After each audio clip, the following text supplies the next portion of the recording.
भाई लोग नमस्कार। आप देख रहे हैं वायरल पीके और वायरल पीके में आप लोग का स्वागत है। और दोस्तों आपको बता दें कि hit machine global star Khesari Lal Yadav का back to back Holi song आप लोग के बीच में आ ही रहा है। और एक और होली का पोस्टर आप लोग के बीच में रिलीज़ कर दिया गया है, जो कि इस बार टी सीरीज हमारे भोजपुरी चैनल पर रिलीज़ किया जाएगा इस गाने को। चलिए हम लोग इस गाने के बारे में बात करते हैं, तो आप लोग इस वीडियो में लास्ट तक बने रहिए।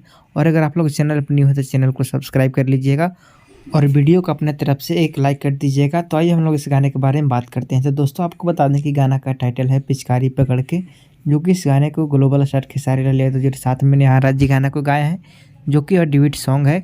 और इस वीडियो में एक्ट्रेस के रूप में नज़र आ रही है सपना चौहान जी, जो कि इस गाने को लिखे हैं कृष्णा बेदर्दी जी। और इस गाने को म्यूजिक से भी सजाए हैं कृष्णा बेदर्दी जी ही, जो कि आप लोग के बीच में टी सीरीज हमारे भोजपुरी चैनल पर बहुत जल्दी रिलीज किया जाएगा।